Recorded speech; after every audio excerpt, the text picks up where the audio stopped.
నారా చంద్రబాబు నాయుడు అధికారంలో ఉన్నప్పుడు ఒక మంచి చేయకపోయినా ఎల్లో మీడియాను అడ్డు పెట్టుకుని ఇష్టం వచ్చినట్టు తప్పుడు రాతలు రాయించుకొని ప్రజలను మభ్యపెట్టారని విజయవాడ ఎంపీ అభ్యర్థి కేశినేని నాని అన్నారు.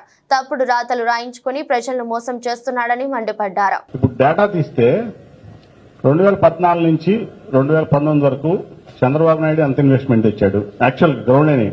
ఎంఓయూలు చాలా చేశారు. 10 లక్షల కోట్లు 15 లక్షల కోట్లు, కానీ గ్రౌండ్ అయినాయి. దానికంటే 3 రెట్లు ఎక్కువ ఇన్వెస్ట్మెంట్ గ్రౌండ్ అయింది జగన్మోహన్ రెడ్డి గారి టైంలో 1,00,000 కోట్లు చిల్లర.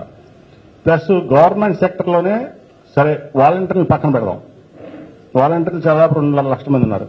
సెక్రటరియట్ ఉద్యోగాలు, గవర్నమెంట్ ఉద్యోగాలు 18,000 రూపాయలు పైన వచ్చే ఉద్యోగాలు దాదాపు 1,60,000 ఉన్నాయి. ఉన్నాయా లేదా?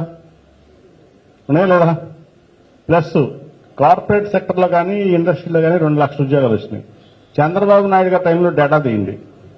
మీకు చంద్రబాబు నాయుడు గారి టైంలో 39,000 38,000 గవర్నమెంట్ ఉద్యోగాలు వచ్చినాయి, 40,000 45,000 ప్రైవేట్ ఉద్యోగాలు వచ్చినాయి.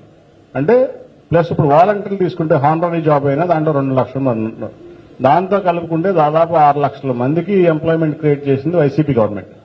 నువ్వు చేసింది 80,000. అంటే నీకు మీడియా చేతిలో ఉందని చెప్పి ఇష్టం వచ్చినట్టు మారతాం, ఇష్టం వచ్చినట్టు రాపించుకోవటం, దాంట్లో ఒక్క నిజం ఉండదు, అంతా హైప్ తప్ప. కాబట్టి ఇదంతా కూడా అబద్ధం. ఇన్వెస్ట్మెంట్స్ కూడా చూస్తే ఇన్వెస్ట్మెంట్స్ కానీ జాబ్స్ కానీ నువ్వు యాజ్ జర్నలిస్ట్ మీరు వెళ్ళి చేస్తే ఆర్బీఐ ఫిగర్స్ కానీ నీతి ఆయోగ్ ఫిగర్స్ కానీ చూస్తే జగన్మోహన్ రెడ్డి గారికి వచ్చిన తర్వాత 2% జీఎస్డీపీ పెరిగింది రాష్ట్రంలో. 2%. మీరు నా ఫిగర్స్ కాదు, RBI figures. Per capital income 50 నుంచి 60,000 రూపాయలు పెరిగింది జగన్మోహన్ రెడ్డి గారు వచ్చినాక. అట్లాగే పోవర్టీ, పేదరికం, ఆ రోజు చంద్రబాబు నాయుడు గారు ఉన్నప్పుడు 11.7% ఉంటే వాళ్ళు 4.5%, 4.4% దిగింది. అంటే 7%